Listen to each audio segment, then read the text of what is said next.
leave. Okay, so I'd like to welcome all the members to our first meeting of our Economy Committee and advise anyone who wishes to use a mobile device, they can do so as long as it's in airplane mode and the device is muted. You can connect to the Assembly Wi-Fi and all of the details are in the gallery rules, and it's not permitted to take photographs or record any of the meeting. So if we move on then to the next item on the agenda, is apologies. And we have received long-term apologies from Stuart Dixon, and most members will be aware that Stuart has been unwell, and we would like to send our well wishes to him. Chair, if members are content, we'll enter that into the minutes. Great. So moving on then to the next item, there is a document of the membership of the committee at page 3 of the table papers for members' information. And then we're moving on to declaration of members' interests. Members are required to register financial and other interests in the register of members' interests, and details of those are published on the Assembly website. And just to remind members, in addition to this requirement, Standard Order 69.5 states that a member who has a financial interest or other relevant interest in any matter must declare that interest before taking part in any proceedings of the Assembly relating to that matter. In particular, there is a requirement to declare any interest which might reasonably be thought by others to influence the member's approach to that matter under consideration. Members can find proceedings of the Assembly includes meetings of this committee. Yes. This is the first meeting of the committee, so members should ensure any financial or other interests which relate to the remit of the committee or which are likely to be relevant to a substantial part of its work are drawn to the attention of the committee. It should be noted that failure to register and or declare an interest may be an offence under the section 43 of the Northern Ireland Act 1998. So does any member wish to declare an interest? No. And the rules governing registration and declaration of interest are contained in the Code of Conduct and guide to the rules relating to the conduct of members, and further advice can be sought from the Clerk of Standards. Okay, so moving on then to committee procedures. In closed session we discussed a number of items, and the Clerk is just going to detail some of the agreements that we came to. Chair, thank you. Just to put onto the record, while members were in closed session, the committee agreed to write to all the arm's length bodies of the department to indicate that the committee is meeting again when the committee is meeting, and to seek their input on their priorities and the issues they wish to raise with the committee. Additionally, the committee has agreed to begin to consider a list of other stakeholders that they will write to in the same manner. Chair, also, if I could say, members have agreed in principle that correspondence between the committee and the Minister and vice versa will be published. Obviously, there will have to be exceptions to that in some cases, and the same will apply to correspondence with the Permanent Secretary, again with the same caveat. We will publish those on our media platforms as and when they are available to us. Chair, if we also have members' agreement to write to the Minister and Permanent Secretary to set that down in a letter. Okay, then we will do that as well. The other issue, just to outline, members, is that the committee agreed that where it felt it was desirable or necessary, they would meet to undertake a pre-committee briefing session on any particular issue that might require their attention. So I just wanted to get those on record and read them at the minutes, Chair. Thank you. So the guidance papers for item 12 on committee procedures are page 25, or sorry, page 27 of your pack. And just to point out a couple of those, a guide to the powers and operation of the statutory committee for chairpersons and members are page 28, a guide to the role of the chairperson at page 39, and a guide for members on the role and functions of the committee office at page 46. Chair, any questions members might have on that, we're happy to have them referred back to us. But that's really for members to take away and consider at their leisure. And we also want to draw members' attention in particular to the guidance on privilege and subjudice. Under Section 50 of the 98 Act, for the purposes of the law of defamation, absolute privilege applies equally to making a statement in proceedings of the Assembly and the publication of a statement under the Assembly's authority. This privilege also extends to meetings of the committee. Members should note, however, that privilege does not extend to press conferences or statements to the press. Committee members should be aware of the potential problems associated with discussing a matter that is sub judice, that is, a matter which is being or is about to be considered by a court.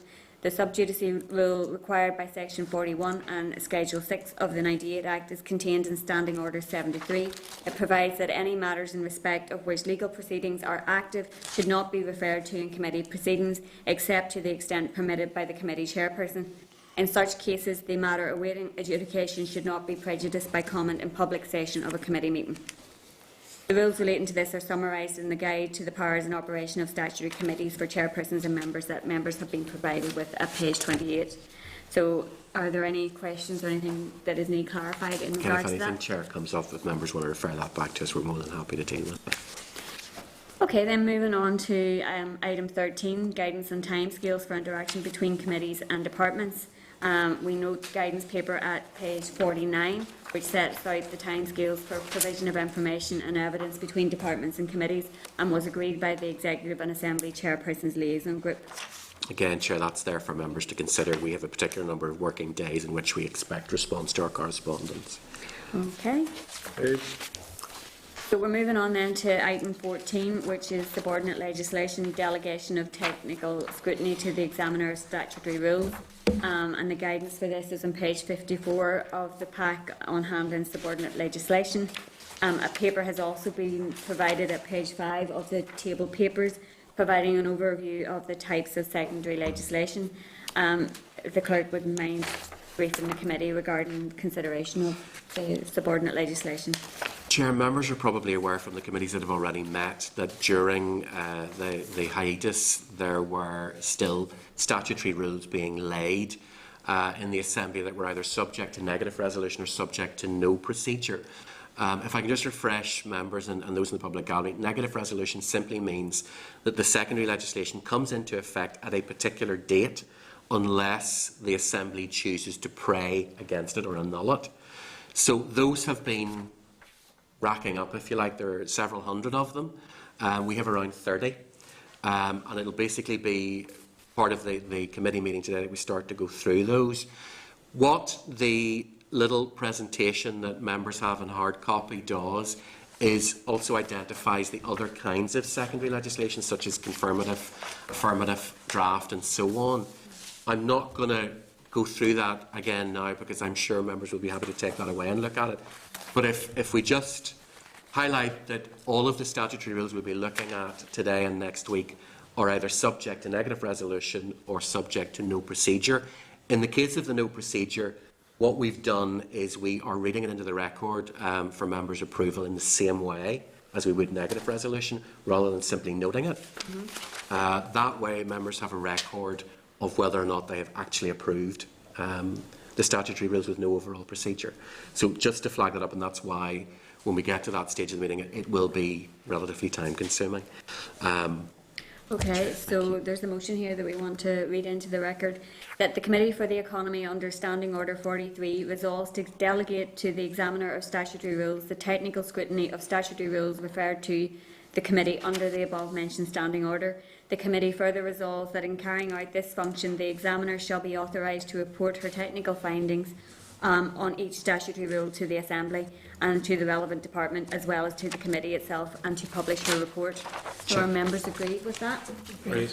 Chair, what I'd just say as well is now that we have given, the committee, has given approval for the examiner to look at those statutory rules that have come to this committee, the report should issue in the next couple of weeks.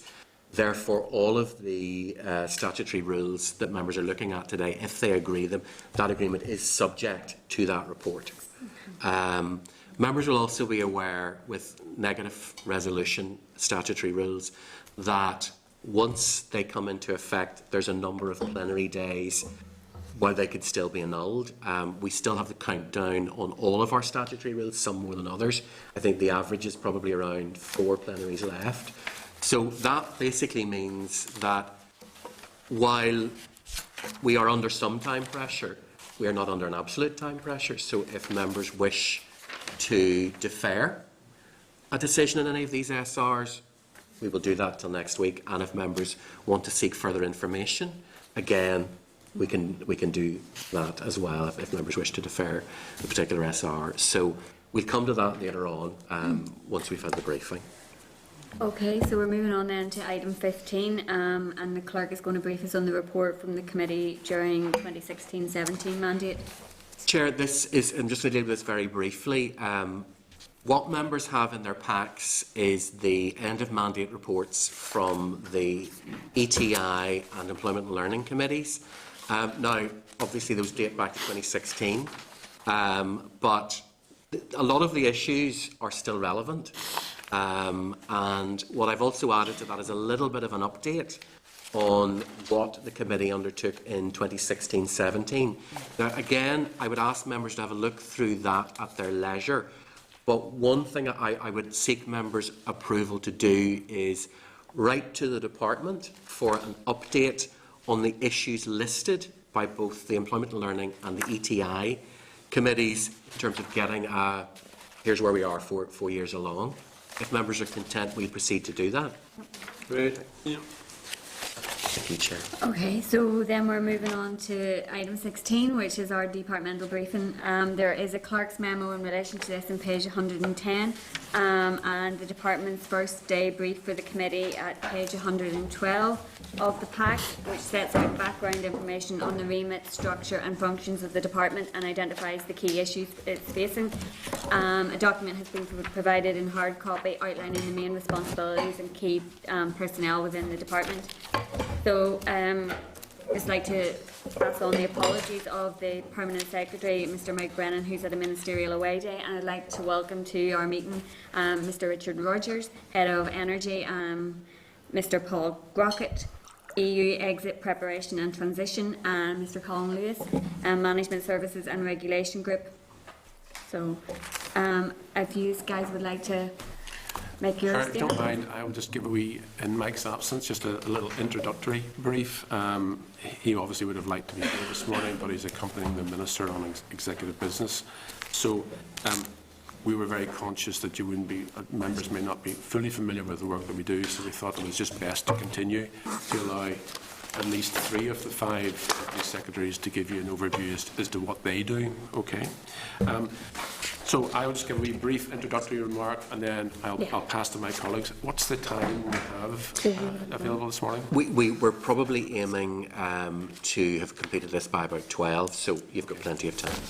Right, okay. Well, I think we'll probably be spending about 5, maximum 10 minutes on each of our groups, and then allow members to have questions as best we can, okay? So as I said, it's a very broad department, big department, wide remit, and it's divided into 5 groups. I'm responsible for the Management Service and Regulation Group, and I'm accompanied today by Paul Grockett, who heads up our Brexit Preparation and Transition Group, and Richard Rogers, who's responsible for the department's energy group. I understand that the other 2 heads of groups are attending next week. That's Heather Cousins, who's responsible for skills and education, and Dermot McLean, who's responsible for economic strategy. We'll cover a number of issues today within our groups, but we'll probably touch on issues around our budget, employment and business issues, Brexit, and then all issues energy as well. Okay. Should you want to raise anything or have any more specific issues that we may not be able to give you a definitive answer today, happy to bring in the relevant officials in due course. Okay. Thank you. I understand you may well have got a copy of our draft annual business plan. Yes. And the progress update. Okay. That will just give you an indication as to the breadth of the business that we're dealing with. And literally it covers everything from salt mines to skills, so it's a wide department. This department was established in 2016 following the merger of the Department of Enterprise, Trade and Investment and Department of Employment and Learning. And it brought together all aspects of those departments, minus the Employment Service, which transferred into the Department for the Communities. We have just over 1,000 staff and an annual budget just below £1 billion. That's an inclusive of EU match funding. So it's not an insubstantive amount of money that we have to spend. You'll want to know that this department has gone through a major restructuring exercise over the last 18 months, undertaken to provide greater internal synergies and a more focused approach to our external customer engagement. And as I'll explain later, necessary in light of findings arising from the RHI at Kawari as well. When it comes to budgets and the delivery of our objectives, you'll wish to note that our economic activity and budget relates to the work of almost 20 arm's-length bodies, so we do a lot of delivery through arm's-length bodies. We also have responsibility, of course, for a number of South bodies, those being Tourism Ireland and Intertrade Ireland. So I don't propose to go into more detail in terms of introduction, and I pass to my colleagues and I'll ask Paul to take through the Brexit work that he's engaged in. Okay. Okay. Thanks, Colin, and thank you very much for the welcome, Chair. I think this is a very important area, so just from my group in particular, I think the scrutiny and the challenge function from the committee is particularly welcome. It's also a highly complex area, so the suggestions that we've provided to the clerk in the first instance, we're happy to come and give you some presentations on background and information, and it'd be my expectation that those will get into much more detail and we can have a conversation about the substance of the issues. Today I was going to concentrate on just giving you an update on what we've been doing over the past 3 years, and then a brief assessment of where we are and how that work is going to progress, particularly over the next 12 months, which are going to be important for Northern Ireland and the Brexit piece. So you'll be aware that we've been particularly active in this space. Our focus has been on providing technical and factual information to decision makers to make sure that they understood the unique circumstances of this place as they're approaching their decisions. And also our arm's bodies have been particularly active, that the number that Colin mentioned there, in sort of ensuring that their clients and their members are best prepared as possible. Transparency has been very important to us in this period, so we've published all of our research and analysis. That has broadly fitted into 3 categories. We've done work on migration and the labour markets, people movement and the common travel area, and then trade and investment. This totals to around 40 pieces of information, which is available on our website. Increasingly, as we went through the period, the focus was on trade and investment, and we responded to decisions that were being taken in Whitehall. Business engagement has also been a key feature of what we've been doing. We have a particularly strong and trusting relationship with the business community. The main vehicle for that relationship being developed and nurtured has been a DFE stakeholder group, where we use that as an opportunity to bring members of the business community in to explain as best we could our understanding of where the negotiations were, and also to collectively agree what the next steps might be and how we might ensure that decision makers understood, as I mentioned, the unique circumstances of this place. The next key area to talk about, I think, is the preparations for no deal. So due to the nature of the negotiations, in which we were facing deadlines in March, April and October, that consumed a large amount of our time. 3 broad areas to mention are Operation Yellowhammer, the legislative exercise that we went through, and also business preparedness as we approach those deadlines. So Operation Yellowhammer was the UK government coordination exercise to ensure that as far as possible the UK in its entirety was prepared for no deal. Our role as a department in that is that we took ownership of energy, telecoms and critical industry, which specifically related to chemicals. That Operation Yellowhammer was formally stood down in December due to the nature of the negotiations and the parliamentary arithmetic in Whitehall. Moving on to legislation, there was a large exercise to assess the extent to which the statute book needed to be updated as a result of EU exit. So in the eventuality that no deal happened, that the legislation was functional. The scope and exercise identified 77 pieces of legislation. They were moved into 36 statutory instruments, SIs, that were progressed through Parliament, that were ready in case the UK left without a deal. And then finally into this no deal preparations, was the extent to which businesses were ready for the eventuality of a no deal happening. Our arm's length bodies were critical here, so Invest and I launched a Brexit assessment tool to allow businesses to assess their risks and their exposure. They also had a number of roadshows throughout Northern Ireland to engage businesses to get them thinking about it. Intertrade also played an important role. They had a planning voucher to encourage businesses to go out and get expert advice so they could understand their issues and take business level decisions to mitigate any potential impacts.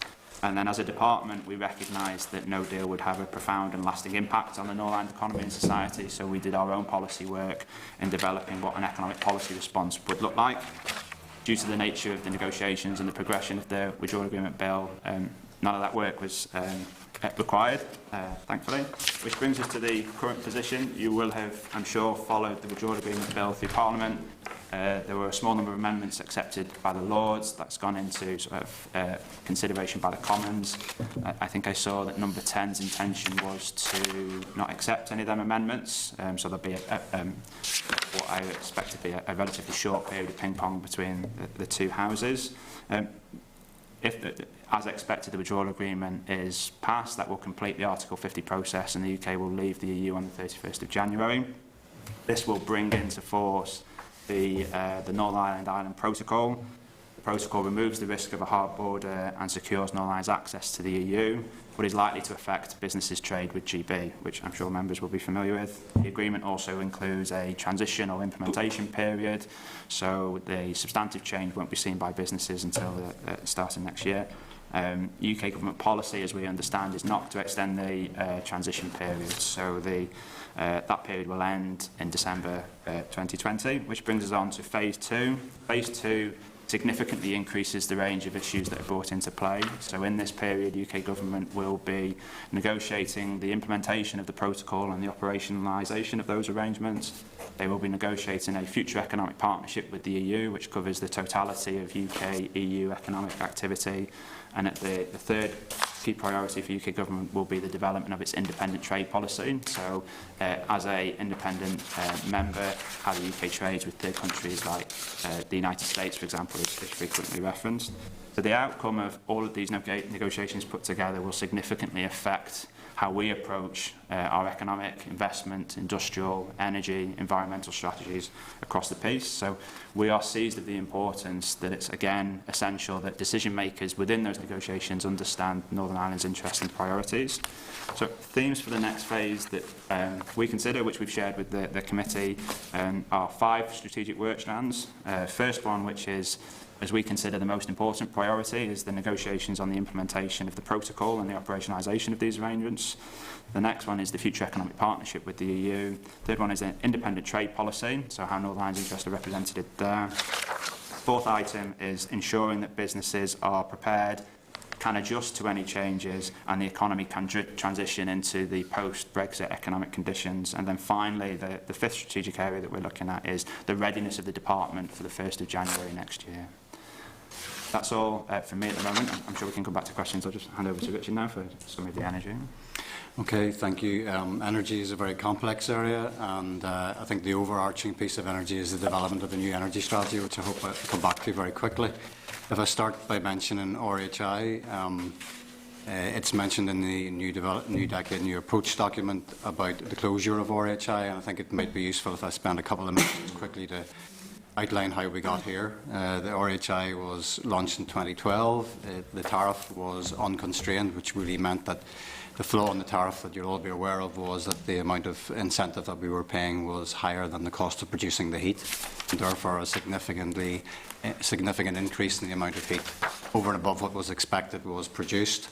There were around and about 1,700 boilers on the non-domestic scheme that entered the scheme on that basis. And then in November 15, a new tariff was introduced for new participants. Around and about 300 to 400 participants came on under the tariff that had a tier and therefore reduced the incentive for people just to burn to earn money.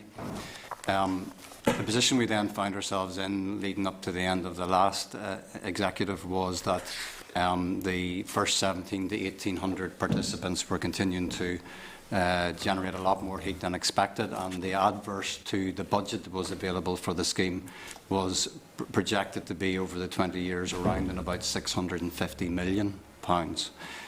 In the year leading up to the change in 2017, there were £26 million in excess of the AME budget that was available, that was drawn down from the block grant from other general taxation. So that was 1 year, and that was projected over the remaining life of the scheme to £650 million. So therefore, in February 17, the scheme was closed. In February 16, the scheme was closed, and then in April 17, we introduced 2017 regulations through the Assembly just before it shut down, to actually put everybody onto the tiered tariff. And that meant that the promise that was made, the grandfathering promise that tariffs would only change by the rate of inflation, was breached. And that then was subject to legal action. We went through a judicial review of that, and in the December of 17, the court decided to dismiss the appeal, the JR. That decision was then appealed by the participants, the Renewable Heat Association for Northern Ireland, and we continued then work on a long-term tariff. That long-term tariff, which was a piece of significant amount of work, was done by external consultants, led to the implementation of the 2019 regulations. It was an Act of Parliament, and that new longer-term tariff came into place in 2019.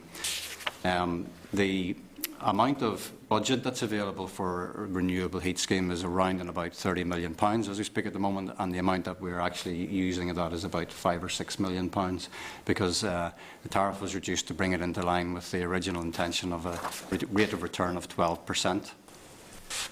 That then takes us to the present day, where we now have new litigation on the 2019 Act that was due to be heard in the court before Christmas, but was adjourned until March this year to wait for the inquiry report to be published. So where we find ourselves is we have around and about 2,000 odd live participants on the scheme. We have a budget that is available for the development of renewable heat that is not being used, and that will then relate back to the energy strategy that we're developing, what might happen in the future. And we've been asked by the Minister in her first week to look at the proposals for the closure of the scheme and what that might look like. But it's important to emphasise that it's not an easy answer because of the potential risk of litigation, or the litigation that is ongoing, and any potential new litigation which ultimately will play back to the original grandfathering principle and the fact that the promise was made to keep the tariffs the same for 20 years, despite the fact that we then subsequently found out that they were flawed. So the future of renewable heat will all be part of the energy strategy, and the energy strategy needs to go into place to replace the current strategic energy framework, which runs out this year. That framework had really two key targets. One was on renewable heat, which clearly was not met, but the other was on renewable electricity, which is a success story. So we're now, as a region, leading the local area. We're in a better place than GB and a better place than the rest of Ireland. We have, as of the end of September, 45% of the electricity that is consumed is from renewable sources, and that is all, or the significant part of that is down to the NIRO, the Northern Ireland Renewable Obligation, which supported the investment in what was mainly a significant amount of wind capacity.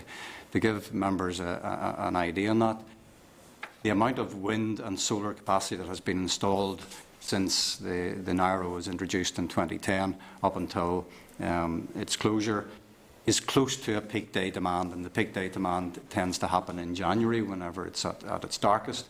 And that peak day demand, we're close to about 85 to 90% of that peak day demand can be met from renewable sources when the wind blows. But days like yesterday, when the wind doesn't blow, when we get rare days of high pressure and calm days, then we rely on the thermal plants, which, for example, at Kilroot is a coal plant, and the natural gas plants at Ballylungford and Kilkira.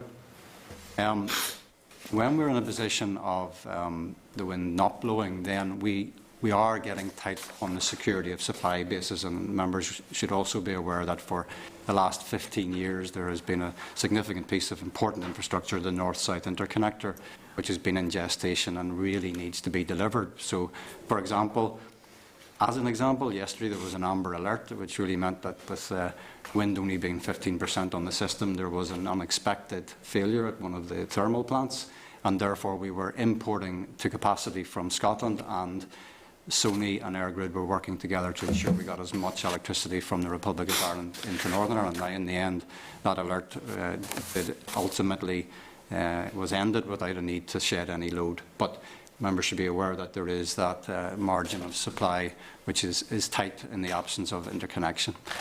So, as far as the finish, really, as far as my opening remarks, as far as the energy strategy goes, we issued a call for evidence in December. That call for evidence runs until the 20th of March. We have done extensive stakeholder engagement, including some members around the table here today. We will carry on doing stakeholder engagement. The call for evidence is structured in a way that hopefully allows it to be quite accessible. We're looking for information that we currently don't have, and evidence and numbers and to back the opinions that people have.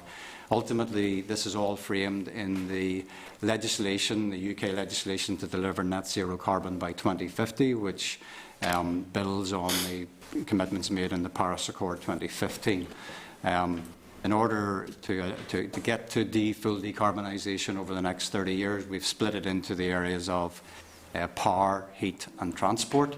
Power, heat and transport emissions are about 2/3 of the total emissions for Northern Ireland in terms of greenhouse gases, and that plays into the wider climate change agenda. So we've got power, heat and transport. We've also got energy efficiency, because actually the best way to deal with climate change or to deal with reducing emissions is not to consume the energy in the first place. And the final element is on consumers, and I suppose to finish my remarks by saying that the key driver of the energy strategy will be, one, to maintain the hard-fought result, which is that we have some of the lowest electricity prices across the EU, and we don't want to lose that. We don't want to lose that for industry. We want to retain the competitiveness of our industry. And secondly, for domestic consumers, we want to make sure that as we transition to net zero carbon, it has to be done in a fair and just way, so that we tackle fuel poverty and we don't have people who cannot afford to heat and power their homes. Okay, Chair. Well, I'll just finish off. 5 minutes just on my group. Okay. So I'm responsible for the Management Services and Regulation group. Before I get into sort of the core responsibilities of what I do, I am separately responsible for Project Stratum, which I know is in your pack. That, of course, is the project to deliver ultra-fast broadband connectivity to areas of market failure, particularly in rural areas. I was asked by the previous Permanent Secretary when I moved into this department in 2018 to lead on that particular project. So I continue to do that, and will do so until we award contracts just before the summer. But my colleague, Dermot McLean, who is responsible for telecoms, will probably elaborate on that a little bit next week. So turning back to my core roles and responsibilities, I'm essentially responsible for the day-to-day operations of the department, with the objective of ensuring that ministerial policy objectives are delivered, and the departmental accounting officers' obligations are delivered as efficiently as possible, and in line with high standards of corporate governance and accountability. I also am responsible for employment and regulations, which therefore includes oversight of bodies such as the Health and Safety Executive, Labour Relations Agency and the Consumer Council. You will have seen the organisation chart, which I think is appended to the business plan. So I'm responsible for essentially 6 directorates in my group, covering finance, corporate services, and that includes human resource coordination, corporate governance, EU funds management, employment law and business regulation, and the insolvency service. So it's quite wide-ranging. The group's been in operation from the beginning of this financial year, and it was the construct of a fundamental reorganisation of the department, largely as a result of the issues that were addressed during the RFI inquiry, which, amongst other things, indicated that there was a need to reinstitute a strong corporate centre. I suppose I was brought in to implement and do that and embed the reorganisation, as I have considerable experience in the whole area of corporate governance and accountability, finance and people management. So it goes without saying, of course, that the reputation and the credibility of the department has been severely called into question as a result of the inquiry. And the report will no doubt identify major failings in the areas of corporate governance and accountability. and therefore, as you can understand, morale among our staff was not high, and far below where we wanted to be. So it falls to the Permanent Secretary and largely myself, working in tandem with my colleagues, to restore reputation, both within and external to the civil service. So in order to do this, it's awfully clear that we're going to have to be better than everybody else and demonstrate that we are significant improvement in relation to issues around transparency, accountability, effectiveness, efficiency, and in relation to staff engagement. So a lot of work has already been done on this. We're not waiting for a report to come out. A lot of work has been done on this already, not least the fundamental reorganisation of the department. We have obviously now got a strong centre. We now have a dedicated energy group, which clearly was a criticism, a well-resourced energy group, and will become more resourced, hopefully, as we prioritise the resources at the beginning of the year. And in due course, Richard will no doubt get into the detail behind all of that. We've also strengthened our departmental board operating framework. Created a lot of new specific committees dedicated to areas which receive criticism. In other words, resourcing in people, casework, which is a committee that looks at all of our expenditure decisions in detail, making recommendations to a Permanent Secretary and Minister, and also business plan and risk management. All of these are chaired by myself and are already working well. In terms of transparency and accountability, you have seen our business plan. I don't wish to comment on other departments, but I think we were the first department out with a plan published in sufficient detail, which clearly outlines what our objectives are, how much money we have to spend, how we're going to do this, and how we're going to measure our performance. And I think we've already published our first update report, and we'll shortly publish our second update report. So it clearly indicates, the taxpayer, the ratepayer, what we are doing, why we were doing it, and what we hope to achieve by what we're doing. Of particular focus for me, of course, is staff. We have nearly 1,000 staff in the Department of Economy, and as I say, morale was not great, clearly. We have worked hard, however, to ensure that we're putting the right people, the right skills into the right jobs, an issue that was highlighted clearly in the RHI environment. We have brought in much needed commercial and industrial experience. Richard is an example of this on the energy side. His team is augmented by civil servants and specialists in the field. Equally, we've done that in relation to telecommunications. Staff that worked to me in Project Stratum, led by telecommunications experts from industry. So we recognise the failings there and strengthened it accordingly. And as I say, I think we have significantly strengthened our corporate governance capacity and capability, and we've brought in people with appropriate experience and created a new directorate with specific responsibility for that. So lastly, we've been working hard to improve staff engagement levels, and we've made it a key business priority for the department.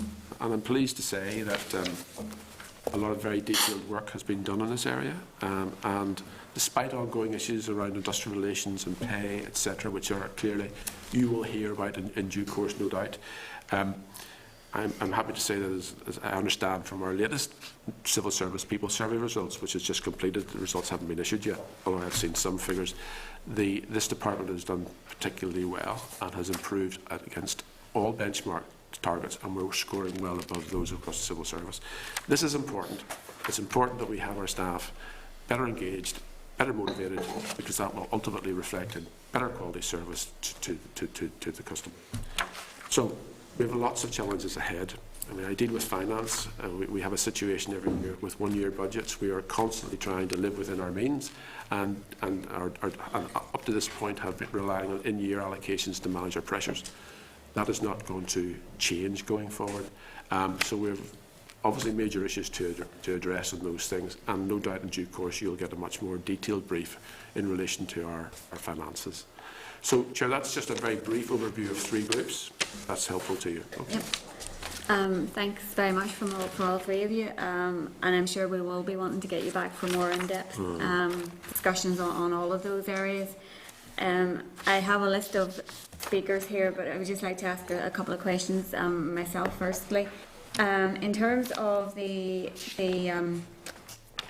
initially the Brexit DFE stakeholder group. Could we potentially get a list of who the members of that stakeholder group, just for our information? Yeah, of course. Yeah. And you have outlined that the continuing preparation now for the phase 2 of this, and obviously there are a number of potential outcomes, and not least there is still the potential of reverting to WTO, and I assume the department is preparing for all of those potential outcomes. Yeah, absolutely. So on the assumption that the withdrawal agreement goes through, the protocol will be operationalised on the 1st of January next year. So that will mean that the type of controls and paperwork that we were concerned about in a no-deal scenario coming into force at the land border won't apply. Those risks move to the east-west and Northern Ireland's trade with GB. We're alive to them risks, and the Minister is seized on them. I listened to her this morning. It was the first point that she made is that Northern Ireland's trade with GB is critically important. It's our biggest market for both sales and purchases. The UK government's made a series of commitments, both in the recent New Decade, New Approach document, also on the floor of the House, and then through the general election campaign, specifically in relation to that NIGB trade flow. So I think our role now is to challenge UK government to explain how they see those commitments being delivered in practice in a way that they don't disrupt Northern Ireland's trade with GB. So in the eventuality of for example, you referenced a specific scenario in that if there is no trade deal at the end of next year, if that's the case, how do they maintain those commitments that they've made towards the Northern Ireland economy and Northern Ireland businesses? Okay, and I just wanted to pick up on the RHI stuff with Richard, and the 2019 regulations had hardship built in and compensation. What is the protocol, or how is that going to be taken forward in the closing down of the scheme, or are we aware of that yet? Yeah, as far as hardship is concerned, we appointed an external consultant back in the summer, and that consultant necessarily has been completely independent since that time of us. We facilitated his engagement with participants by actually writing out to all participants on his behalf, but the undertaking we've given is that all information that has been provided by the participants to him around the area of hardship we do not have access to and will not see. He has made us aware that we can expect his report by the end of this month. In fact, as late as last week, he had a series of meetings across the country here with participants who had responded to the initial request for information. I imagine the likely outcome of that is that there will be instances of hardship, and what has been clearly out there in the open for some time is that people, whilst they invested in the new boiler, they may well at the same time have invested in more capital, if you like, to expand their business, with the expectation that the cash flow from the tariff would fund that debt. And so we would expect from our side in the department that his report will cover off these issues, in particular issues of hardship. The issue of hardship has to be played into this desire to close the scheme. And how that plays, that's what we, really since the text emerged the back end of the week before last, we start to look at, the options for closure and what that might look like, and how things like the hardship and indeed the tariff review that we committed to at the time, and any change in tariff might well be argued would be due on the 1st of April this year, and that would require legislation. So, there's a lot of things in this tight window, if you like, that no doubt you'll want to discuss. It's not something we can put on the long finger, especially in the context of potential closure and what that might cost and what the risks might be. And I've mentioned the legal action that is ongoing in many areas. Everything we do in RHI has that spectre hanging over it. Okay. And I'm sure that's something members will want to revisit further. I'm going to open up to other members. Sinead, okay.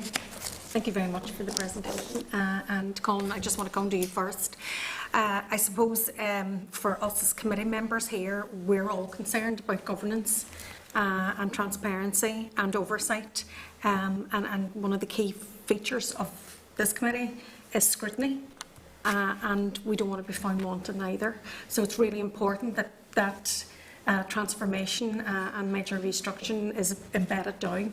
And once that happens, then I think, and I suppose, the morale of the employees will start to rise again when that's done. But I have absolute understanding that whenever you are restructuring an organisation like that, it is very, very difficult and people get very, very uncomfortable. But it is fundamental to the operation of this department that there is great scrutiny and transparency and governance and oversight. And I think that there's a lot of lessons that we've learned, but there's a lot more that we can do and learn.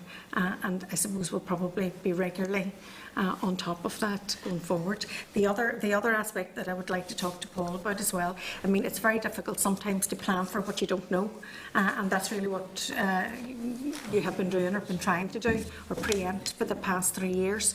And what I would like to ask, you know, Kiva mentioned about the stakeholder engagement and that you were regularly working with the business community. How often is regular? Is it a defined monthly meetings, or what kind of engagement are you operating in? Yes, I think at two levels. So the formal stakeholder event largely kept to set pieces. So when there was a big event or our business community were engaging with key decision makers, we would organise a plenary session, and beneath that there were regular conversational meetings that would be much more regular, depending on particular interests that particular sectors may have found out and they want to talk about those in isolation.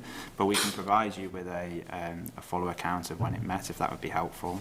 So it's not formalised meetings in any such, you know, it's just involving? Try to do it as regularly as possible. Yeah. I can't recall the frequency at the moment, but we're more than happy to provide that. And as I said, I think that the key driver with if there were larger events, so for example, if there were published text from the negotiations, we would bring the business communities in, provide our technical assessment of what the text said, or a large business delegation would be going to Brussels to inform Brussels decision making. If that were happening, we would offer a briefing session of what the key issues were and the evidence and analysis that we'd prepared that might help them in the room when they were speaking to either Whitehall or Brussels officials. And are these meetings minuted?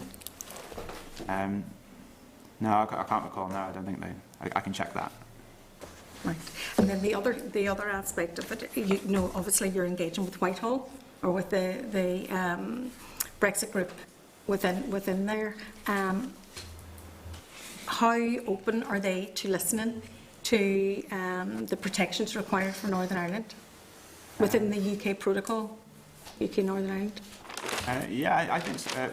Good working relationship, I'm asking. Yeah, absolutely. Yeah. I think it's been, so it's not just our department, this affects everybody. So across the NICS, with particular concentrations within us and agriculture, and then with the executive office being it's like the tip of that spear in engaging with it. So I think there's positive levels of engagement. I think our experience has been a willingness to bring us into the room and talk about it, and I think a recognition amongst Whitehall officials that they needed the evidence and analysis that we hold, they needed the lived experience, and through our engagements with the business community we were able to marshal case studies that were able to really illustrate what the problems were, and both officials here and in Whitehall knew that really landed with ministers. It enabled them to really visualise what the issues were, so we were bringing valuable products to them, so it's positive engagement.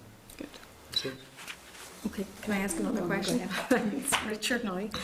Richard, just when we were talking about renewables, and the good news story is about the wind and 45% of energy that comes from that. But you know, the renewable heat, it wasn't the actual scheme that was bad, it was how it was organised and structured. I mean, it's still a good renewable energy. It was just so poorly managed. So we can't throw the baby out with the bathwater in a way. So I'm just conscious of that. I think it's got such a bad reputation, but it's not the actual, renewable part of it. It was just how it was organised and how it was delivered. But I'm concerned about the volatility within our electricity supply in terms of the north-south interconnector. How many times do you feel that we are actually at risk there of the lights going out, so per se? You were saying that... I mean, we're not per se, the last time that the lights went out a long time ago, Yeah. we're not at risk of the lights going out, but we have to take action. So the action, for example, eventually would be like organised load shedding or demand side management, as it would be known. So, but there is no doubt that the biggest issue around the North-South Interconnector is that consumers in Northern Ireland are paying more for their electricity than they would have if there had been interconnection. Because effectively we've got not just an amount of wind through the Narrow up here, but there's a massive amount of wind in the Republic of Ireland, and the opportunity that the single electricity market provides for trading means that when we've got plenty of wind, we can be exporting electricity. That benefit will flow through to consumers, and vice versa. When we can be importing, if there was the interconnection, then we'd have lower prices. So it is actually, it's in the millions and millions of pounds each year that consumers up here are paying more than they needed to if we had better interconnection. And that unfortunately is it's less security of supply, although it is always a risk we are managing. It's actually the price that we pay for our electricity. And just to say briefly about the renewable heat side of things, the reality now is we do not measure how much heat we produce in this country, because actually the 68% of heat is still produced by heating oil, and we don't monitor the amount of heating oil because it's never been regulated. And that's one of the things we'll need to address through the new energy strategy.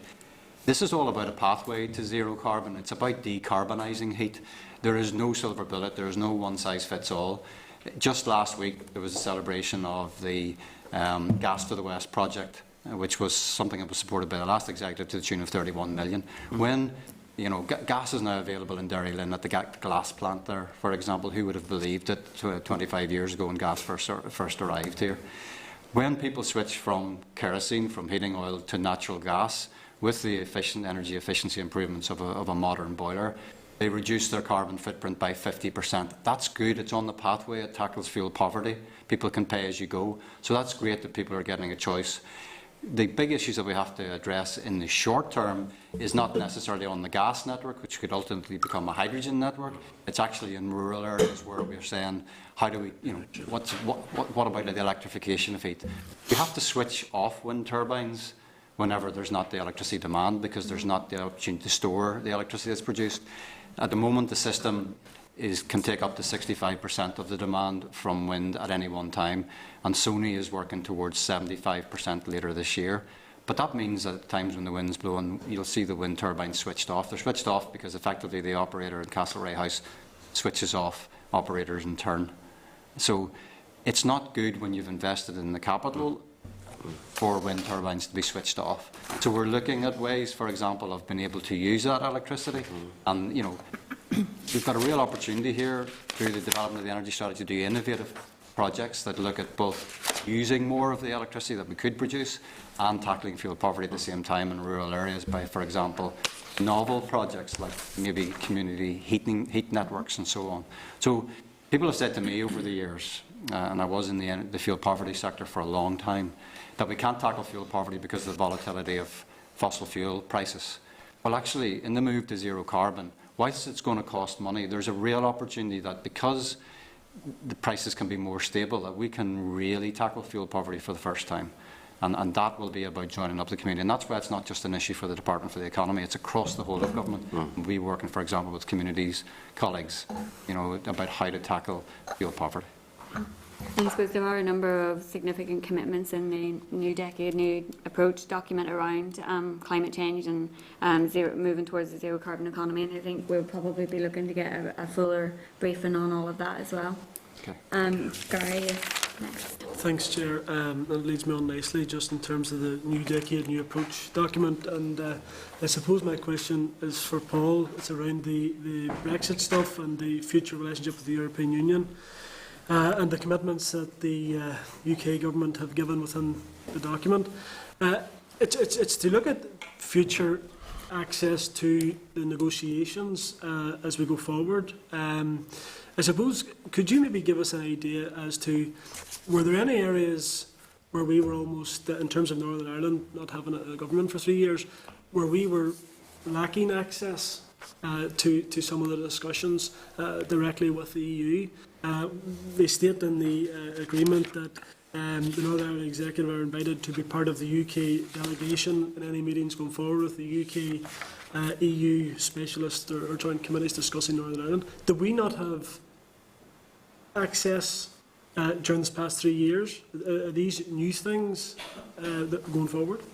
So I think the challenge has not been about access, it's been about the restrictedness of what civil servants can do. So we were able to identify technical issues and explain how different scenarios might impact upon Northern Ireland. As officials without ministers, we were not able to set out a Northern Ireland position, and that's the difference now, in that with a minister in place, they can be involved in those political level discussions, and as an executive, they can agree what Northern Ireland's strategic priorities are in an executive. So that's the difference, I think. Okay, no, and that's fine. I think that's welcome, and I would agree with Sinead in terms of going forward. I think it is important that, and there's an onus on ourselves as well, to ensure that the stakeholders, the business community and civic society are kept on board with all of this stuff, and that their views are being articulated as well. On a separate matter, and it's in relation to, and I appreciate you may not be able to answer this, but the industrial strategy, and we talk about, and I'm just looking here in terms of the plan, it says that the draft strategy is likely to require considerable revision to reflect emerging economic policy priorities post-Brexit. There's talk of a review of that by March of this year. Will that be required to be consulted upon again once those changes have been made? How does that work? So Dermot, who's coming to speak next week, is pleased to provide you an update on No, the that's strategy. fair. But you're absolutely right in the considerations of economic priorities have to price in how Brexit will impact on this place. Yeah, well, we'll save that for next week. That's fair enough. And just finally, I just wanted to say, I appreciate on the morale issue. I think it is important that as a committee we do reflect on the fact that officials have for 3 years been working away, if you like, in the background. I think it's important that as a committee we do what we can to ensure that those staff do feel valued, and I would appreciate if you do, I hope you don't mind saying, Chair, but if you do pass on our thanks to those people for a difficult job over this past 3 years. Thank you. John, you're... Thank you, Chair. Apologies, I had to step out for a moment. So if some of the points I raised have already been covered, just say they've been covered, I'd catch up with them in the answer to the committee. But can I just add in terms of Gary's comments there, and Colin, you said to start in terms of staff morale. During my period of time, either as Minister or sitting on committees or whatever it may be, I have found the vast majority of civil servants hard-working and dedicated and wanting to make changes, positive change in people's lives. If the RHI report identifies mistakes made by civil servants, and indeed politicians, those will have to be dealt with, but it certainly isn't a reflection of my experience of working with civil servants. Now, that doesn't mean I'm not going to give you a hard time in this committee, because that's part of my role, but I do think that's worth putting on and should be put on record. In relation to, Colin, you said at the start, the Department has a £1 billion budget inclusive of EU match funding. How much EU match funding does that involve? And just for the purposes, you may not be able to answer this, if we lose that, where is it replaced from? The two major programmes that we have access to in the department are the European Regional Development Fund, ERDF, and the European Social Fund. Those are multi-year programmes stretching over a 10-year period. They're worth, over that length of period, £1 billion. So the annual drawdown is a relatively small amount of money.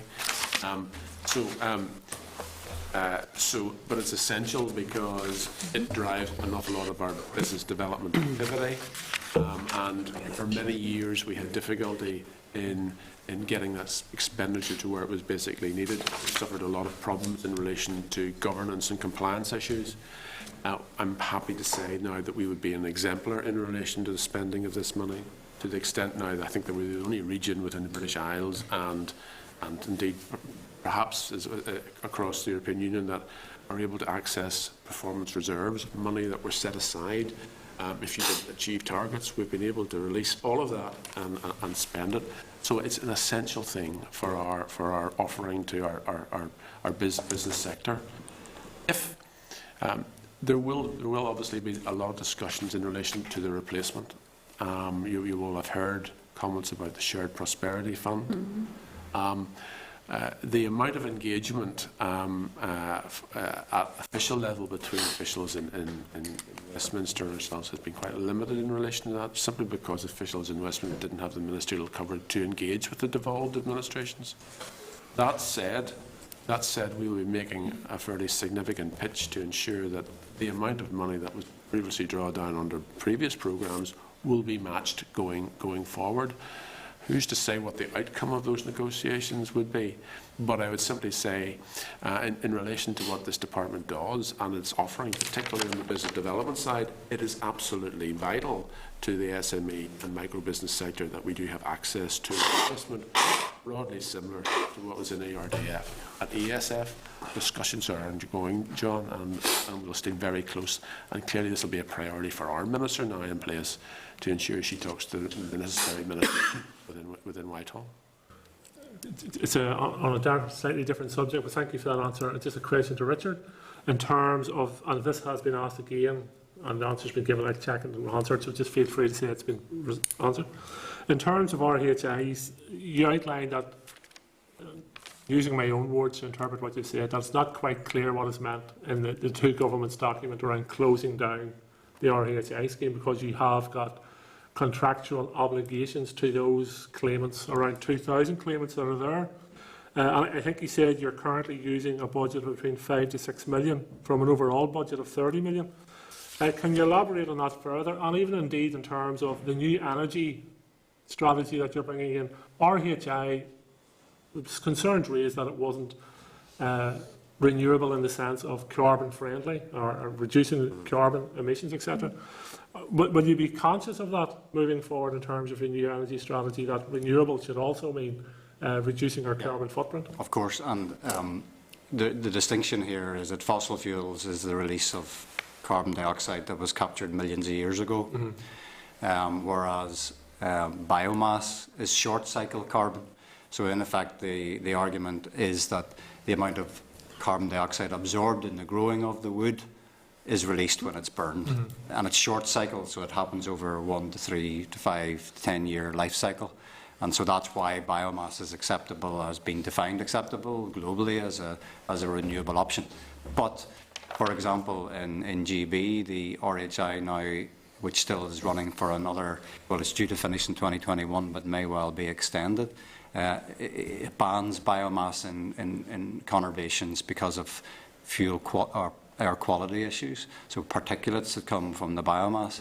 So your point about what is renewable and renewable definition is well made.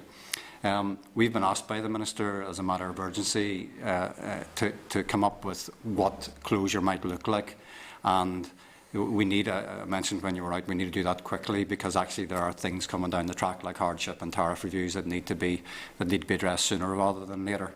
The long-term strategy is really important, that we come up with solutions that drive true renewable energy, because whilst we are a leader in renewable electricity, there has been a flight of capital. You know, people are investing elsewhere in another part of the island and across the water. They're not investing here that much anymore, and jobs have gone. So this plays into the economic development side of the department. So we do need to get on with it. It's really important that we get on with getting an energy strategy landed, so we have support for renewables and support for economic development along the energy line. A very quick point, Chair. So from looking at it from a slightly different angle, do you now have a budget line with £24 million spare? Well, in effect, who knows where things go with Treasury, but at the moment there is undrawn down support there for renewable energy that we're not utilising, that other parts... Sorry, is that Treasury money or is that money in the black grant? No, it's Treasury money. Okay, right, okay. So, see on that budget line that's there, does that disappear at the end of the financial year? It's there for... I don't know the exact detail, but it doesn't disappear at the end of this year. No, definitely not. And at the moment, the equivalent schemes in GB are drawn down their share of the money, and we're not. And on the science of the carbon neutrality of biomass, there are question marks over that now, and I think that's really important to reflect in the call for evidence and stuff as well. Thank you, Chair. Thank you very much, gentlemen, for your presentation this morning, and I certainly welcome the frank recognition that the Department has had internal problems in the past, and certainly that recognition is always a first step to finding solutions, so I wish you well in that transformational journey that you're going forward with. You have maybe answered part of my question that I proposed to ask. It's around security of supply. And I know in the last mandate, members of the Economy Committee and indeed members in the Assembly had major concerns around security of energy supply, and the talk was about the lights going out in 2023 or thereabouts. So I'm just wondering, has that threat now been fully removed in terms of the lights going out? And the interconnector, I wonder if maybe you could give us a quick update just where that project sits at the moment. And I wonder if you could also explain if there are any complications presented through bringing energy through that project by Brexit. Has that made things any more complicated, or are there any implications? And just finally, maybe a big question, but you may not be able to answer today, but just in terms of the new decade document and the deal, has the Minister costed the departmental, the total commitment of your department towards delivering all the wish lists within that document? I'll take your last point first, if that's okay. Yeah. I think all departments that have commitments that are linked to them are now plying their way through the document just to confirm that they are relevant to their departments. And certainly as far as our department is concerned, the Minister has asked us to cost it over a 3-year period. I mean, there are many references, as you know, there's events, there is city deals, there's McGee, there's costing, the competitiveness of regional economy. Some are more easy to define, others are less easy to define. So there's always going to be a little bit of a range of costs here, I think. But if I can assure you, we are doing this work. I think it would be, however, remiss of me to say that as we sit at the present moment and look into our financial year 2021, we would assume, say, a flat cash allocation, which we were planning for. In any event, we have inescapable pressures of £31 million that we can't fund at the present moment. So we're going to have to deal with. That's before you go into the wish list. Before we going into. So anything over and above that would need to be new money. And just from my cursory glance at these things and some knowledge of the areas, this is going to be a sizable amount of money. So we are doing the exercise, and I suspect all departments at the present moment, these will probably feed into the discussions that ministers are having at these. Yeah. Okay. So a concise answer to your questions is we will never be able to say that the security of supply is absolute, because actually there's always a risk that, because if you put in too much capacity, it costs too much. The interconnector is in planning, so that is with the Department for Infrastructure at the moment, and you'll be aware of the Buick case, and you'll be aware that it's gone back. It came out of court, and it's gone back into planning. So we're hopeful that at some point soon there will be a new decision on the planning. And I think the final point to make is that we have secured capacity through the single electricity market. It was reformed after its first decade. It was reformed in October 18. That reform of the single electricity market means that trade across the interconnectors, like the Moyle interconnector to Scotland and the east-west interconnector from Dublin direction to Wales, happens efficiently now, and what I mean by that is that whenever costs are higher here, we get import of cheaper electricity through the interconnector and vice versa. So it works to the benefit of the consumer.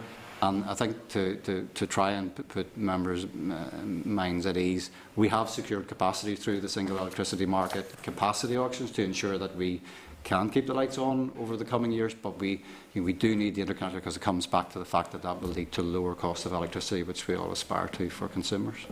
And Brexit, has it any implications for supply? Yeah, very final point.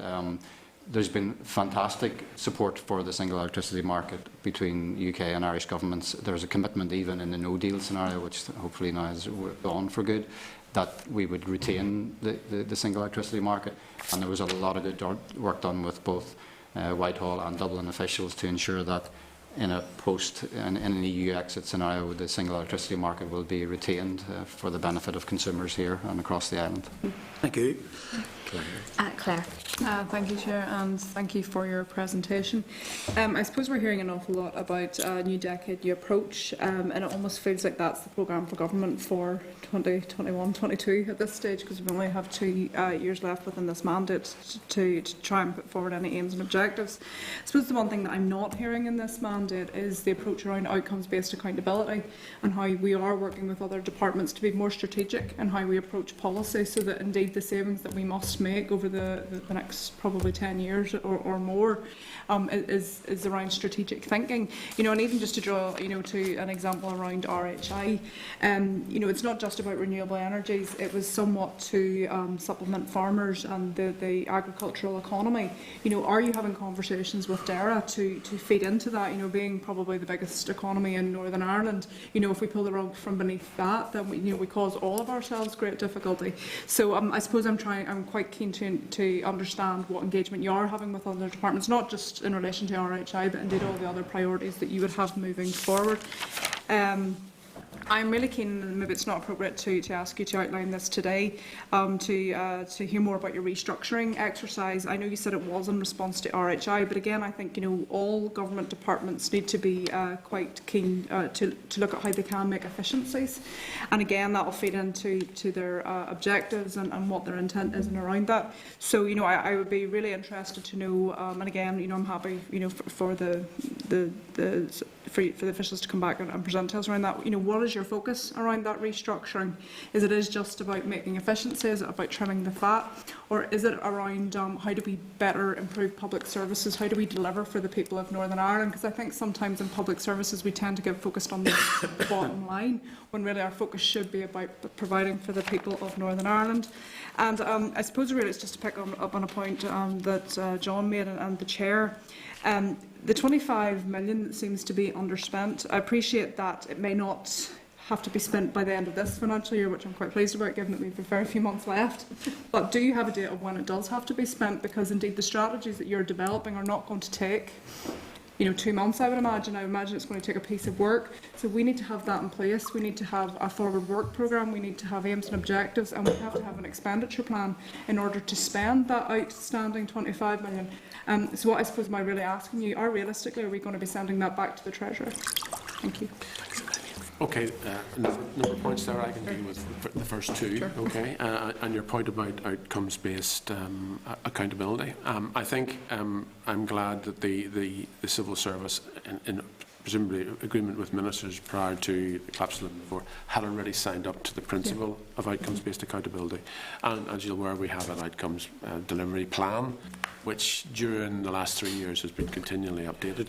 The whole relevance of this depends upon interdependencies upon departments, so we have a focus on certain outcomes. That is working. If you actually look at the detail and look at the various measures and those people who are contributing to this, outcome owners, etc., you will see the inputs across the department. In due course, there may be budgets that actually that are set on the basis of outcomes, as such, across departments. I think that's the next step. I'm fairly content, however, that is now how we and how the executive will want to demonstrate their effectiveness, but it is entirely dependent upon departments working in partnership together. You mentioned DERA, of course, we're working with them in many aspects. And indeed, if you think about the RHI, there was criticism that people were not talking to each other. It simply cannot work in this particular environment, particularly in an environment where we're under financial constraint and the need to justify the effectiveness of what we're doing, not in an output way, but in an outcome way. Even our own business plan, and we've gone sort of the extra mile, and if you do look at how we measure our performance, it's on an outcomes-based basis, and you'll have seen the list of how we are measuring our performance. That's the way we need to go, is the direction of travel, and I'm confident that that would be the case and will be required to be done. Chair, do you mind if I pursue that? And do you think, yes, that's the intention, and that's the, I suppose, the ideal position that we would like to find ourselves as a number of administrations. But how realistic is that going to happen within the last 2 years of this mandate? Like, I almost get a feeling that the last 2 years of this mandate will be. You're talking about programme for government and those that sort of. Yes, essentially, yeah. Yeah. But you know, as an official, I can't say to you here what the discussions will be at the executive table. The objective, and I think it's even referred to in the new decade year approach, is a multi-year programme for government and a multi-year budget. Absolutely, we need that. We simply cannot continue on this basis of one-year budgets where we're topping up in year 3 monitoring rounds. There's no way to manage anything. So there has to be a longer-term view on this. I think it'll be quite difficult for the executive, particularly as they try to get a handle around those issues within the document, to build into what we're doing in our core business today, augmented by that, because there will be tough decisions have to be made. So I can't give you an answer to that. I think the desire would be to do something around that. Whether that's achievable or not, that will be for the executive to decide. Sorry. I was just going on the restructuring. That's what you want to No, go ahead. No. On the restructuring, I think you mentioned maybe I give the impression that it was entirely in relation to the RHI inquiry. Of course, it's linked to it. There are significant failings in governance and accountability that needed a complete structural relook at how the department was put together. There was a need for a strong corporate centre, a chief operating officer role to control the day-to-day operations, but it was also designed to make us more effective and efficient. Overly bureaucratic, not getting our services to the customer quickly enough. So it's driven by a need to generate more effective and efficiency, releasing resources to the front line, as well as fixing fundamental governance and accountability flaws. So it's a dual approach to all of this. It is a critical focus for the department. I may be leading on most of these things, but my colleagues are equally focused on these sorts of things. We do need to restore credibility in the department, and quickly, and bring our staff with us, and I think we're getting there. So on to Richard. So very quickly, programme for government outcome 2, climate change, greenhouse gas emission reduction. That is led by DERA, and DERA have engaged other departments, and we continue to work in the last 3 years with DERA on that. As part of the development of the energy strategy, we have established a formal government stakeholder group that has senior representatives from all departments. Even the departments who don't have legislative responsibility for energy, for example, health and justice, are the largest energy users. So all that, it is truly cross-government, and any new energy strategy will have to go to the executive, even though it's been led by the economy. And the final point is, I'm no public finance expert, but my understanding is that the AME is available in the year and then it's lost. Do you mean in this year? Yeah, and so then next year's this underspend would be lost next year. So at the end of this financial year, in a matter of months, that 24 million is going to be lost. So it goes back to the Treasury. In the same way that the 26 million that had to be found a few years ago from the block grant has never been recovered from AME either. Okay, thank you. But it's recurrent. It's recurrent at the minute, the AME. Yeah, the AME budget this year, for example, is just as close to 30 million, and we're only spending 5 or 6 million of it, and the remainder is lost. Thank you, Christopher. Thank you very much, Chairperson. I have here the sort of key issues for consideration document for the first 3 months, and there's a couple of issues in it that I wanted to raise. One of those was the Presbyterian Mutual Society. Obviously, the department granted £25 million interest-free loan to PMS. There were reports about 18 months ago now, it would be, that loan is unlikely to be ever recouped. Is that still the position? It is, The full amount of assistance that was given to GMS back in 2012 was the region of £226 million, I do recall. And a lot of that was funded by the executive, some grant and treasury, and then £175 million loan funded by repayables.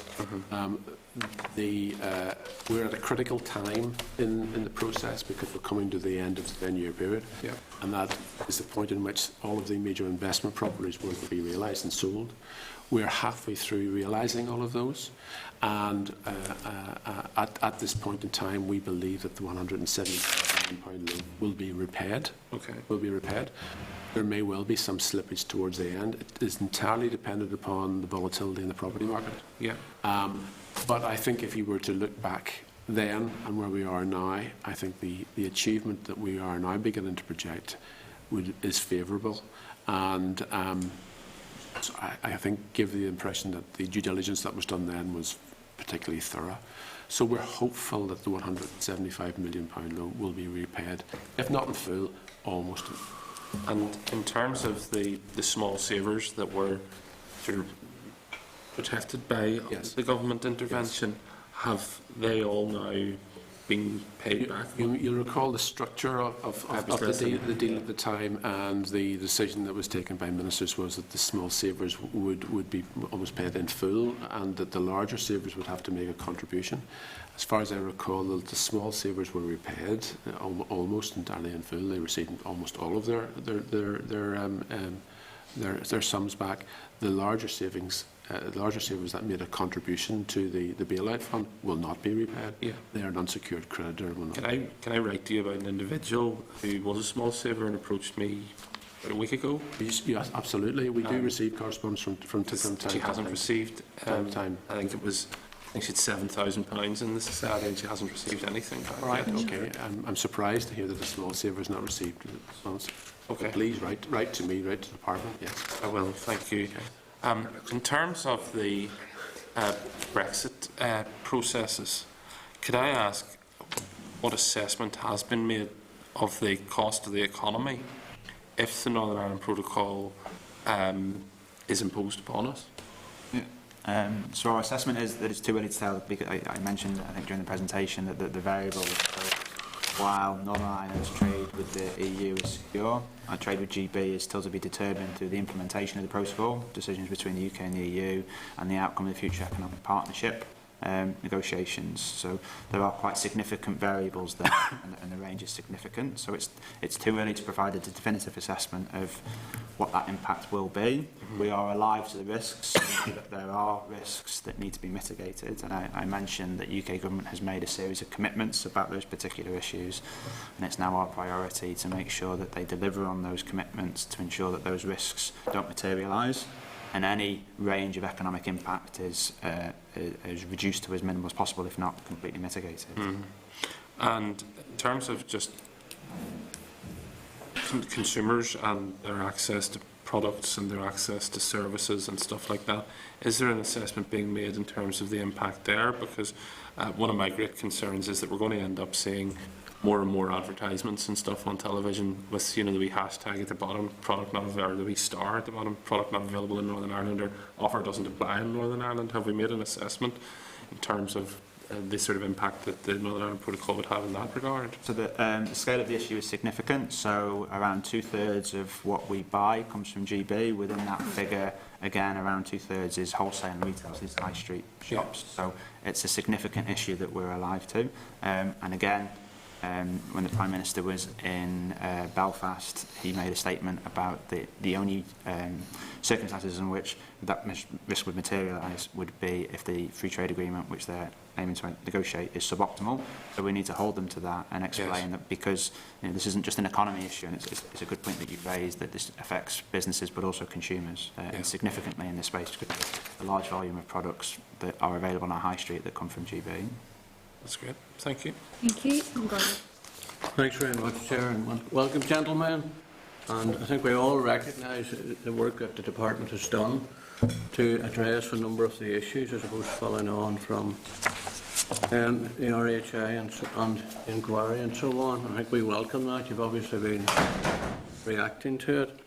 Colin, would you recognise that there was major gaps within the department in relation to processes and procedures within the organisation? And do you recognise in your proposed changes terms such as the need for management review, internal audit and project management, indeed quality processes, something that certainly a number of us felt were lacking in the department? Certainly was not forthcoming in what we heard about how the department had been run. And do you recognise the need for review and the introduction of such process within the organisation?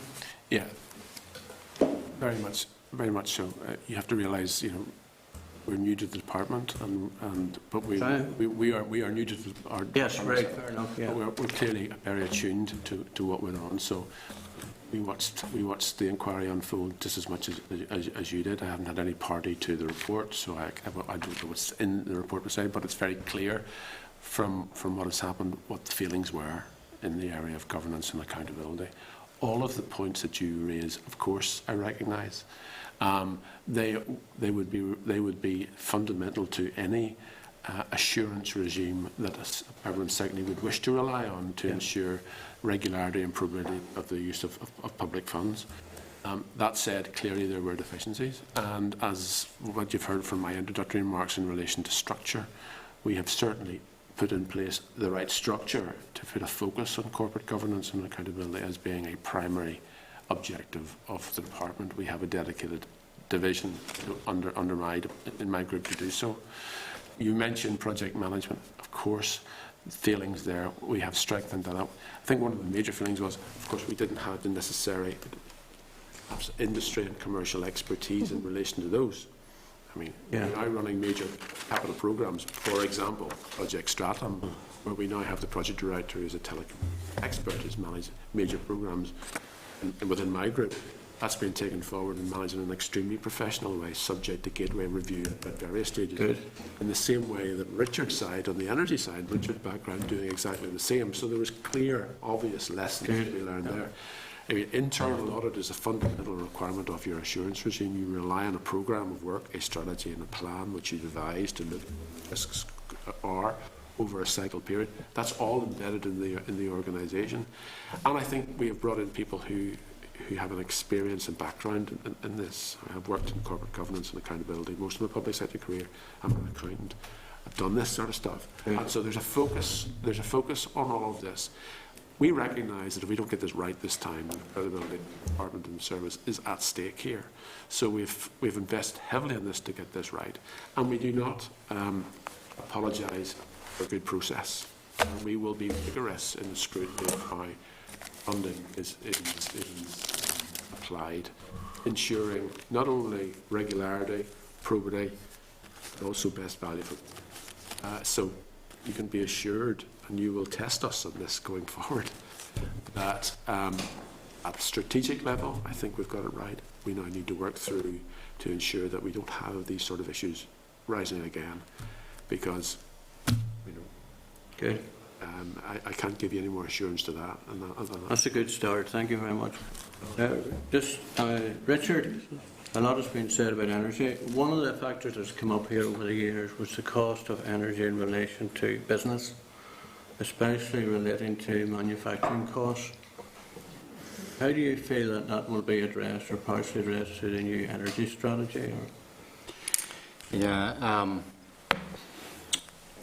I mentioned earlier that our energy costs today are very competitive across all comparators across the EU. Electricity and gas costs in Northern Ireland are cheaper than in GB, as an example. And the economics would say why that should be the other way around. In reality, we've got a more efficient market, and we've got a very strong regulator in the utility regulator who provides the right degree of scrutiny and price controls of the monopolies that operate the assets here. There is a fundamental issue with larger industrial or larger business, and you know, you will hear people comment on that, and that is compared to large businesses in the Republic of Ireland. The decision was made some time back, and it was a political decision to allocate costs from business to domestic households. Now, that was a political decision. It's not necessarily a cost-reflective decision. It doesn't really necessarily reflect how much of the assets that the customers use. It was a political decision to allocate costs to allow to ensure or to lower costs for industry and increase costs for households.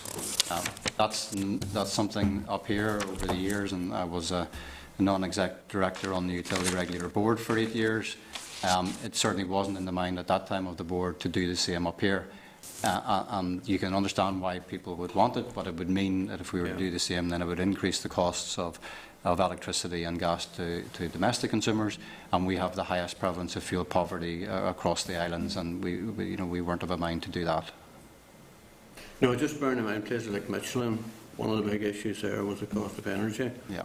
Obviously the processes we're using were high energy, and I suppose you're competing across Europe and indeed the world. That's our big problem. You're right. It's a significant, and as we go forward in the energy strategy, we've got to be very cognizant of the relative competitiveness of industry. In other words, the moving to net zero carbon is not going to be cheap. It's going to cost, and so we have to ensure that all those costs are subject to the proper scrutiny to ensure that we don't make our competitive position any worse. Great. Thanks very much, gentlemen. Thanks, Chair. Okay, that's us in terms of questions. Just like to thank you all for that session. It has been really informative.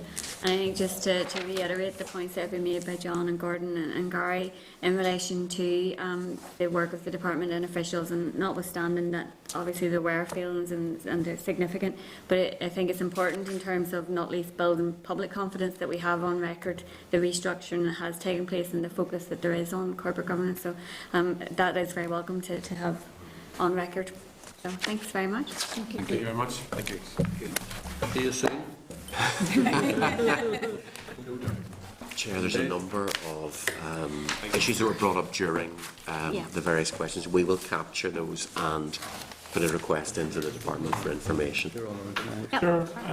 Paul had mentioned in response to one of the questions that he gave some information in relation to consumer spending habits, and purchasing habits, which he seemed to have just off the top of his head. Could we get a more detailed briefing on that if possible? Please. No worries, yeah. Okay, so we're moving on. Okay, so we're moving on then to item 17, which is the overview of secondary legislation. A number of statutory rules have been laid during the period of suspension, which are still within the statutory period for consideration by the committee. So, Peter, you want to? Yeah, Chair, it's just as I'd flagged up before, several hundred statutory rules have been laid across all departments in the Assembly during the last 3 years, of which we have around 30. How a statutory rule works, especially if it's negative resolution, is that ultimately it gets laid and it comes into an effect on a particular date unless the committee decides to strike it down. The technical term is pray against it or annul it. The countdown only starts with plenary sittings, so we've had a number of those in the last couple of months, for various things. So on some of these statutory rules, we're down to about 4 plenaries left.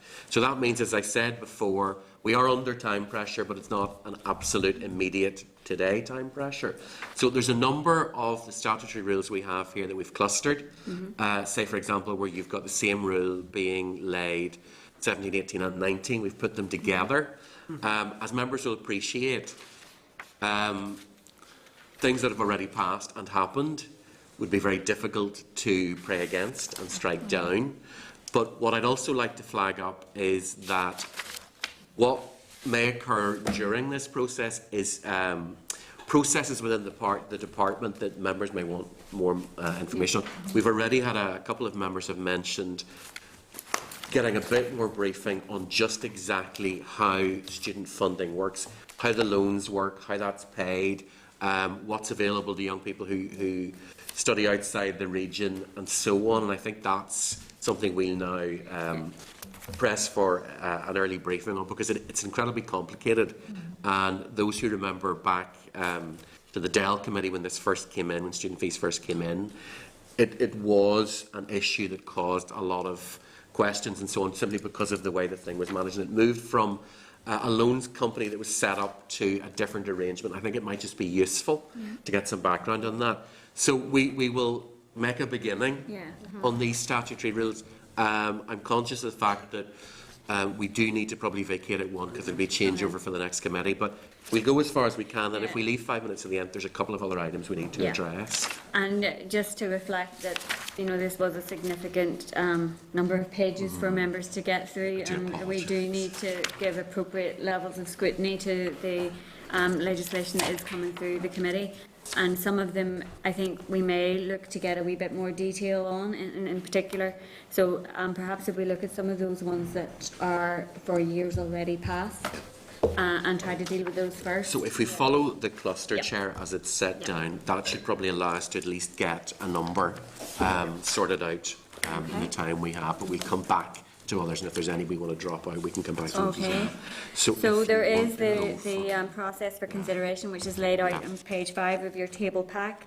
The Department has provided a table with a brief narrative on each of the statutory rules at page 183 of your pack. And the document also contains a link to the SL, which are outlined in the proposals in relation to each of the rules. There are 3 categories of statutory rules, which obviously is detailed in your pack. Statutory rules which are interrelated and have been grouped together by subject matter, subject to negative resolution. Rules subject to negative resolution which are standalone, and rules which are not subject to any procedure. Chair, as I flagged up before, we will effectively treat those as though they were negative in terms of what we read into the record for those. And just to remind members that, as was mentioned earlier on, the examiner of statutory rules has not yet reported on any of the rules, so members will be agreeing to the legislation subject to the examiner's report. Okay, so we're going to move first of all to the industrial training levy, which is item 18. The background information is provided by the Department in relation to this group of statutory rules at page 183. On point 18.1 in your packs, the statutory rule and explanatory memorandum in relation to SR 2019 number 155, the industrial training levy construction industry order, is on page 192. That rule is subject to negative resolution. So Chair, if it's useful for me to interject at this point, this is one we see every year. In fact, we've been seeing it through this committee and previously the Dell committee since 2007. Effectively what it does is it provides a mechanism whereby a levy can be set across employers where there's then a pool for training. It used to be done by the Construction Industry Training Board, which has morphed into something else. So it's one we're very familiar with. Could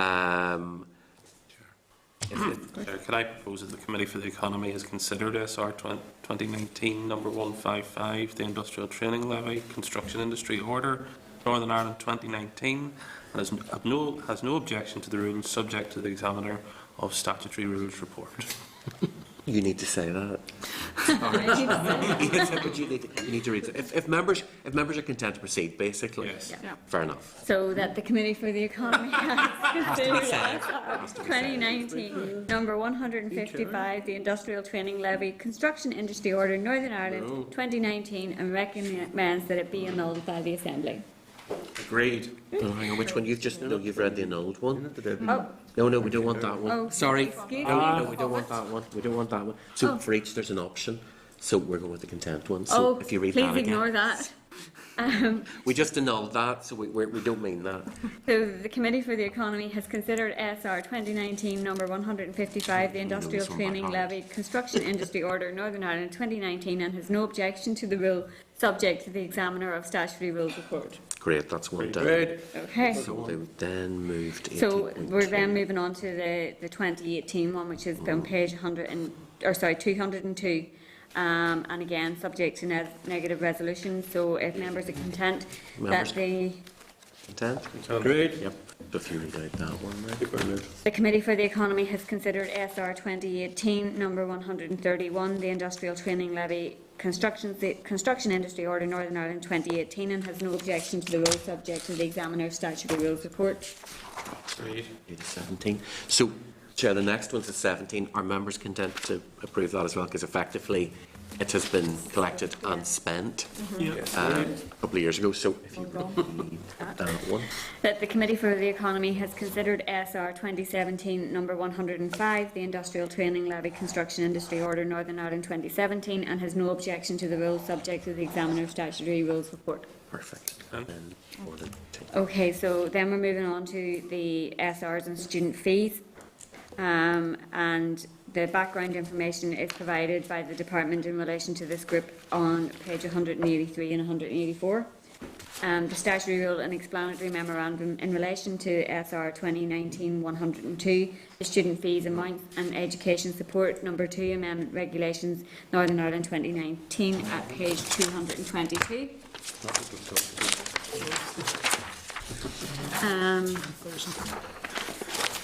That the rule is subject to negative resolution again, and if members are content, then Yep, there are again 3 of these members. So the student fees go up by a measurement of inflation each year.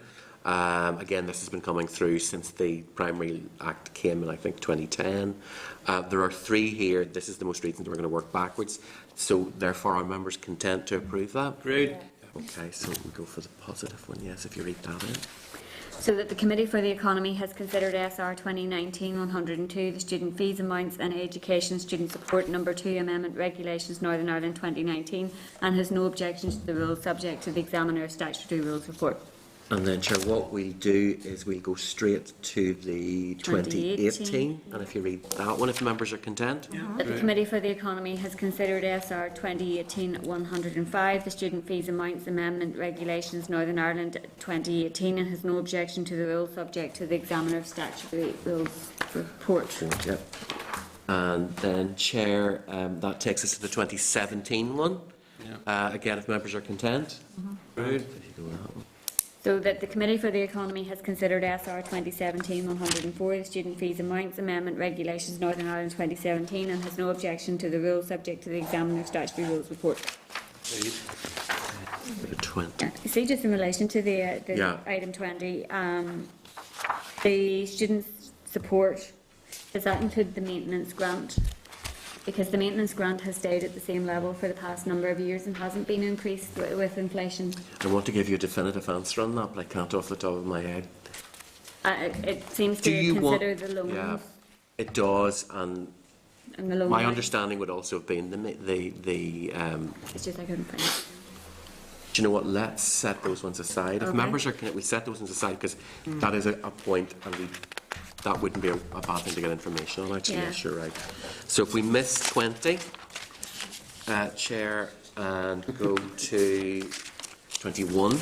Okay, this was one that also the early conciliation, and we may look, yeah. So, Chair, again, we have a further new statutory rule around this, and what my recommendation to members would be, we set these ones aside as well until we have further information on what's currently happening.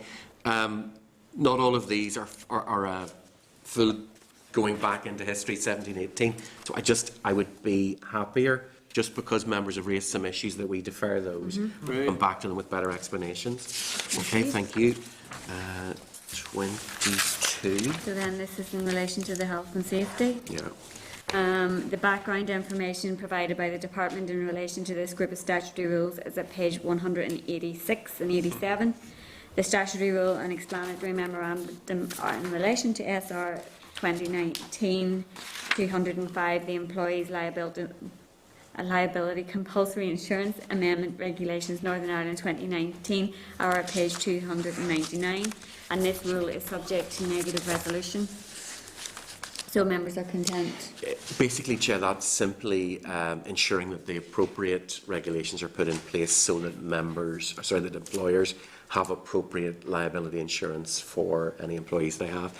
If members are content. Great. If you want to So read that the one. Committee for the Economy has considered SR 2019-205, the Employers' Liability Compulsory Insurance Amendment Regulations Northern Ireland 2019, and has no objection to the rules subject to the Examiner's Statutory Rules Report.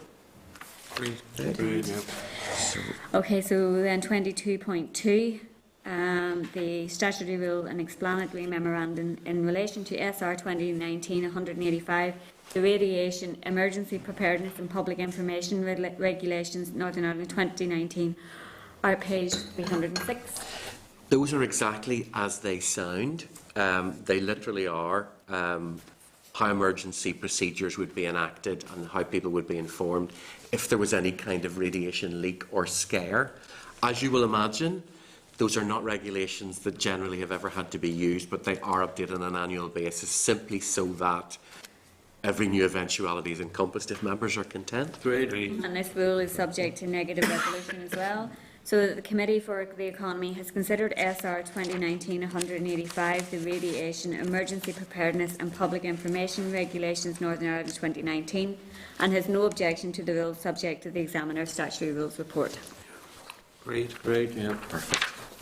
Okay, so 22.3, the statutory rule and explanatory memorandum in relation to SR 2019-111, the Carriage of Dangerous Goods Amendment Regulations Northern Ireland 2019, are page 317. Rule is also subject to negative resolution. Chair, again, this does very much what it says on the tin. Obviously, as members will understand, we don't want people carrying dangerous goods and substances in an inappropriate and unregulated way, so this sets down the conditions for that.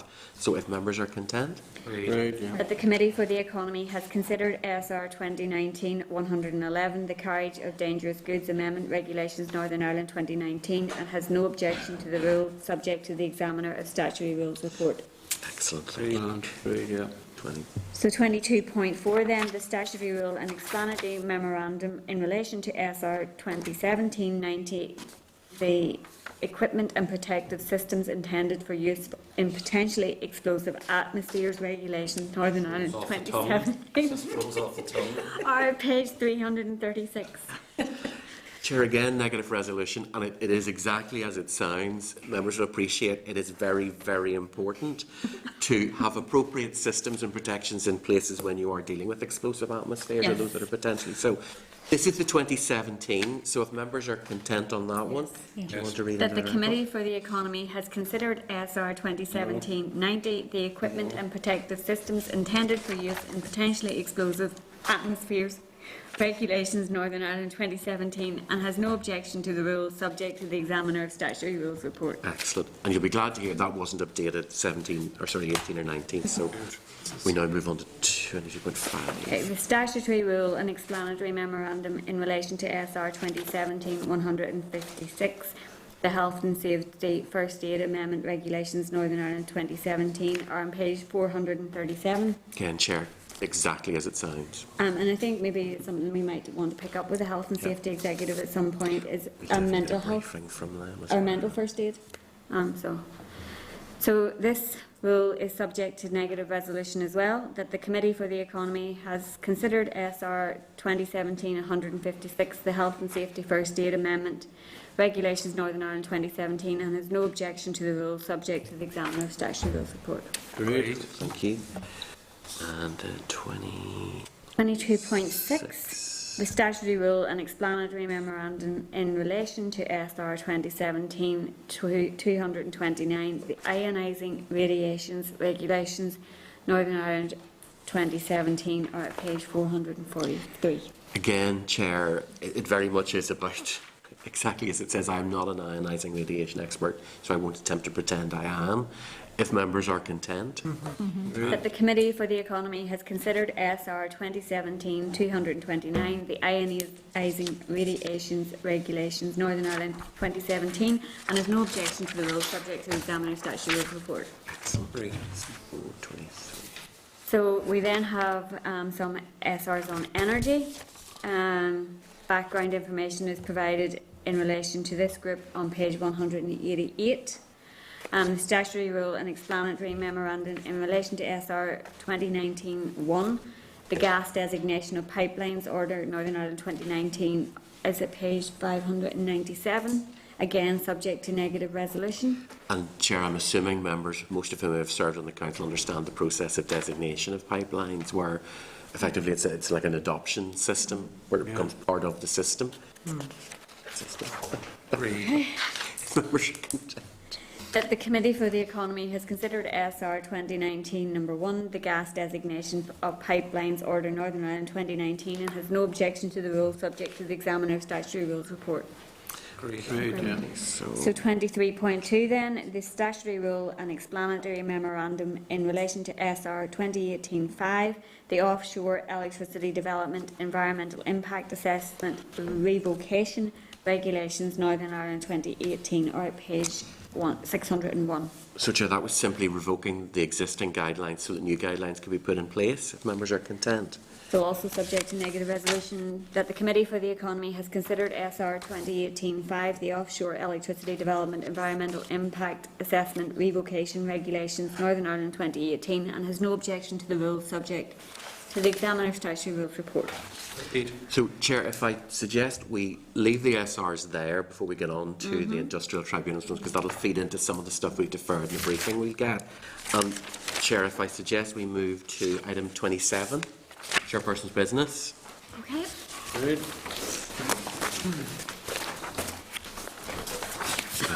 Page 26. Okay, so earlier this week, myself and Sinead, as the Vice Chair, met with the new Minister, Diane Dodds. We discussed the Minister's priorities in the immediate term and had a bit of a discussion around issues that we as a committee might view as important. We will be hoping to get the Minister up in the next few weeks as well. Once we've all kind of had the opportunity to reflect on the breadth of the department. I'm not sure, Sinead, if there's anything you would wish to add at that point. No, but it was a very positive, a very constructive meeting. We all need to work very hard together, and I think there's a great expectation out there within the public that this is a time for delivery, and that the departments have to work together and we can't work in silos. And I think that was a good first meeting, and we'll see how it progresses from there. We're nearly two. Chair, if it's really helpful at all, I can give you the highlights of that meeting in terms of subjects. Brexit, tourism, links with departments in GB, higher and further education, pathways, careers, skills, all falling out of that. The 14 to 19 review, expansion of McGee campus, energy and all the issues and more that you heard about this morning. Peace Plus and how that will work. Various issues around engaging with stakeholders, particularly chambers of commerce and so on. So it was very, very wide-ranging. And as you say, Chair, if members are content, then we'll seek a further briefing from the Minister in the next couple of weeks as soon as her schedule allows. Yep. Also, earlier last week, I had asked Peter as the clerk to seek an update on the issues about Flybe. Obviously it has since been resolved, but there is a briefing included in the pack. Chair, we got an update on that, and it looks, members will have seen the media, so it looks like there's some level of resolution, but it's probably one just to keep an eye on. Members will also be aware that 90% of flights in and out of City Airport are operated by Flybe, so it's got a massive role to play in regional connectivity. So if members are content, we'll keep a watching brief on that and bring further updates as things move on. So moving on then to correspondence, which is item 28. It is on page 739 of your pack, and we have received, obviously, the item of correspondence that was referred to earlier in relation to an alleged failure by local universities to undertake a quality screening in the distribution of funding. The author was advised by the clerk that the committee cannot provide whistleblowing protections. That, as normal protocol, permission has been requested from the author to forward the correspondence to the NI Audit Office, the Public Accounts Committee, the Permanent Secretary of the Department for the Economy for a response. If members are content, that's how we'll proceed. And then we're moving on to any other business. Chair, we've not received anything, but if members have any other business they want to raise? No? Okay. And so our next meeting then will be in room 29 next Wednesday at 10 a.m. Excellent. So the meeting can now be adjourned. We can turn